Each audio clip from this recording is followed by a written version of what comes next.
there. This is the Cory Doctorow podcast. In fact, it's the last Cory Doctorow podcast for a couple of months or so. I'm about to go on holidays.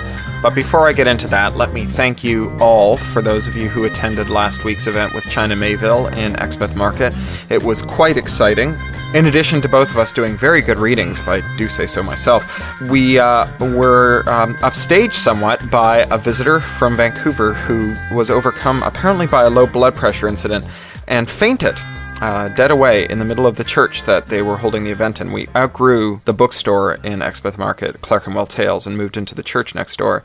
And she was in quite good spirits after she recovered consciousness, and I even signed a book for her. But we ended up adjourning to the street outside the church, to the Exmouth Market, a kind of pedestrianized zone, and signing books out there in the road. And we all had a very good time, I must say.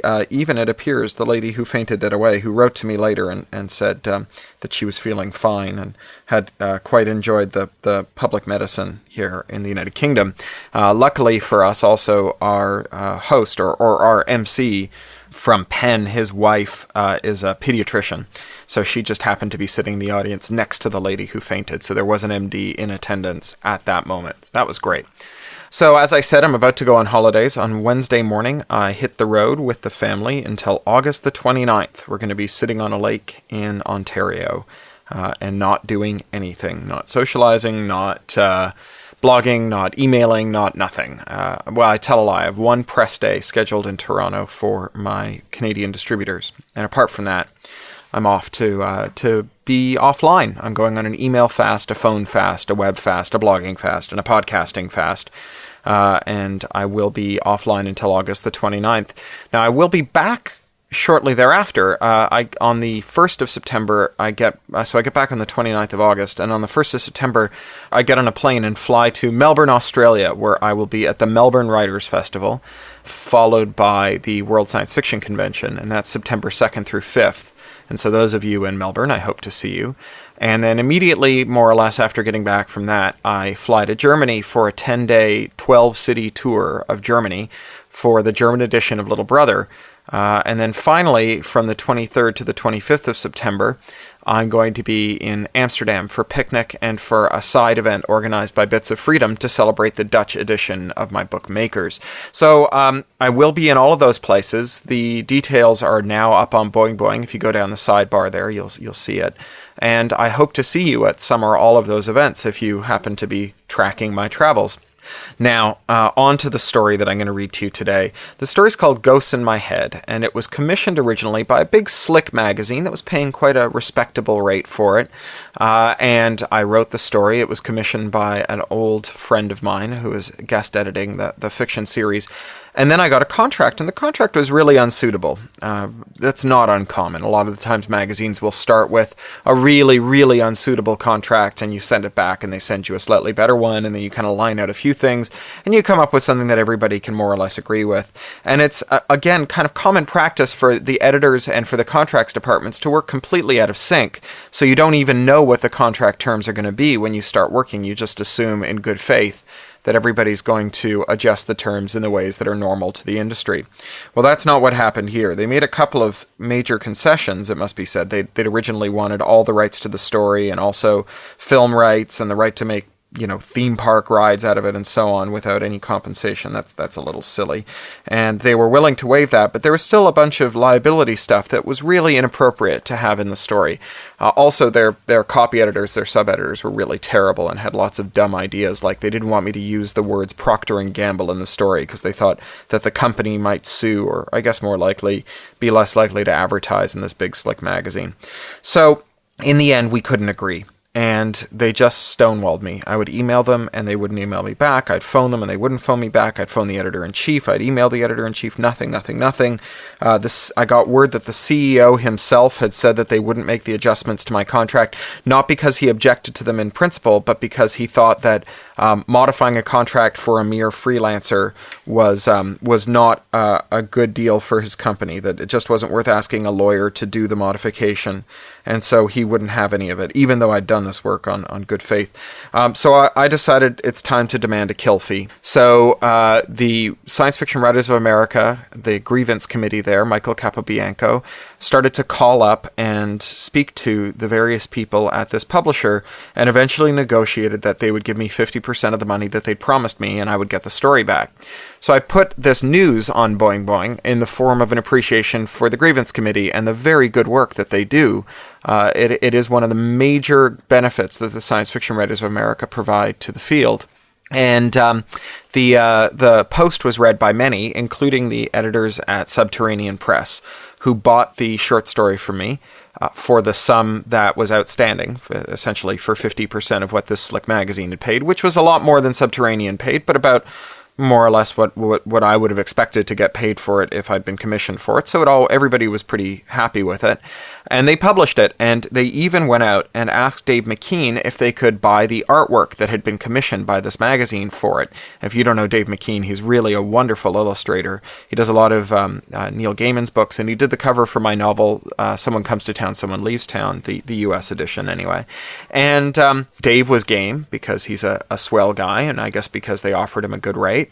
And so it all came together, and they published it pretty recently, at the beginning of the summer, and they have given me permission to podcast it for you. If you go to the podcast notes for this story, you'll find the URL for the Subterranean Press edition. You can also just Google Ghosts in My Head, and you'll find it. I really hope you'll go and check out all the stuff that Subterranean publishes. They do really run some great fiction. The same issue that this is in also includes a short story by Lucius Shepard, of all people, who's really one of the great masters of the field. So I do hope you'll go and check out Subterranean Press's online magazine. It's very nice to have had the chance to podcast to you since my last holiday, my last great hiatus, and I hope to hear and speak to you very soon when I get back. And now, Ghosts in My Head. Ladies and gentlemen, allow me to begin by thanking you for not lynching me.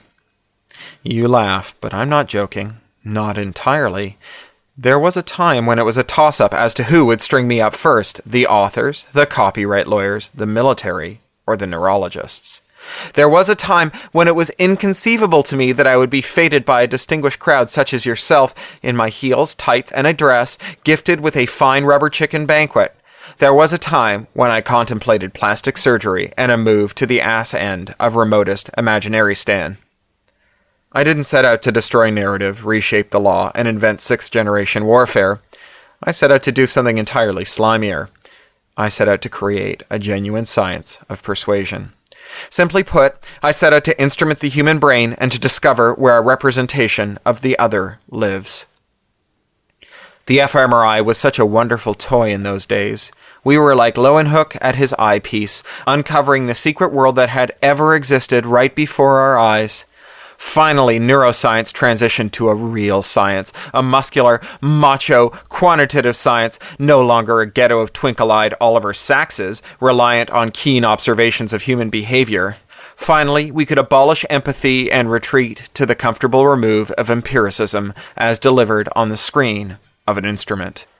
And when the fMRI shrank to the size of a bowler hat, the tinfoil beanie we used to call it, and don't worry too much if you don't get the joke anymore, because you shouldn't get the joke, not anymore. Not now that mind reading is a quotidian miracle like atom smashing. Sorry, where was I? When the tinfoil beanie appeared, well, that was it. That was the big bang for us, the moment at which neuroscience proposed to crush every mystery of the human mind with numerical analysis. Me, I used it to hunt ghosts. Specifically, the ghost of my mother. She died when I was 14, suddenly, and ever since then I'd carried her ghost in my head, a presence and a voice, my moral compass, an internal monologue from beyond the grave, advising me. Careful, she'd say when I got too close to a man who had more pretty than smarts. Pretty gets old fast, smart gets better with age. Somewhere between my ears dwelt an avatar of a long-dead person, a simulation of her based on my brain's interpolation of the data it had on her reactions.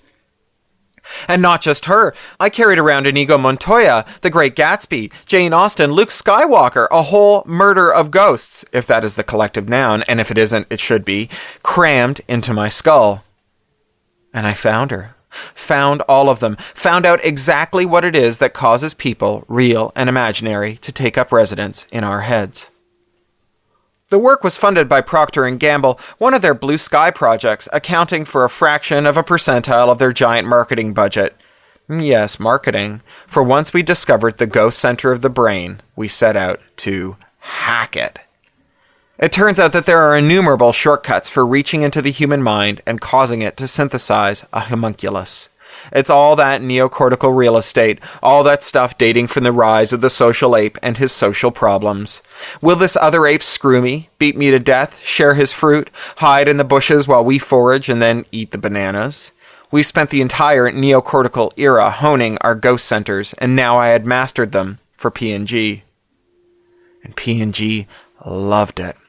They used it to drive the people on their adverts directly into your head, bypassing all your other sensibilities. Their 20-second dramas over hand lotion and cleaning products and snack food were your problems. Their jeopardy was your jeopardy.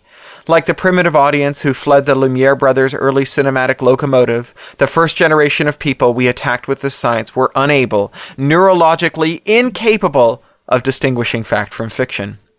And that was too good to last. The P&G hearings were the trial of the decade, and for every person watching and shaking his head in anger, 2 more were scratching their noggins, inspired by the idea of what they could do with my techniques. By the time the hearings were out, publishers were paying record advances for books by authors whose agents whispered that they were a party to P&G's wicked little secrets. As far as I know, no one from P&G ever disclosed my techniques, but as is so often the case, merely knowing that something can be done is sufficient hint to determine how it can be done. And here we sit in the glorious ruins of society. Those of you under 30 correctly view narrative as a kind of harmful drug, a synthetic means of evincing pathological reactions from an evolutionary backdoor left behind in our brains. Some of you are probably old enough to remember the days when we thought authors should own their characters, back before we realized that the definition of a successful author was a hacker who slips one over on your personal sim. It could have been worse. How many of you remember family counseling? And hell, it's not as though a lot of good hasn't come of it. Here, listen to this. You are all very kind to honor my daughter this way. She makes me proud every day. It's creepy the way it comes out in her voice, isn't it? Without even moving my lips, no less. They say we never die if someone still remembers us. Who knew that it was literally true? I sure hope it is anyway. At this point, the doctor stepped away from the podium and popped like a soap bubble. The class stretched its legs and left the room, and in their heads, the doctor jostled for space among all the other ghosts. Well, thank you very much, and I'll talk to you when the summer is out. I hope you have as relaxing a time as I plan on having. Bye! You've been listening to the Cory Doctorow podcast, licensed under Creative Commons Attribution, Non-Commercial Share-alike US 3.0, or as Woody Guthrie put it in another context, this song is copyrighted in the US under seal of copyright 154085 for a period of 28 years, and anyone caught singing it without our permission will be a mighty good friend of ourn, because we don't give a darn. Publish it, write it, sing it, swing to it, yodel it, we wrote it, that's all we wanted to do. Many thanks to John Taylor Williams for mastering. That's Ryneck Studio, WRYNECK Studio at gmail.com. John Taylor Williams is a full-time self-employed audio engineer, producer, composer, and sound designer. In his free time, he makes beer, jewelry, odd musical instruments, and furniture. He likes to meditate, to read, and to cook. Talk to you next week.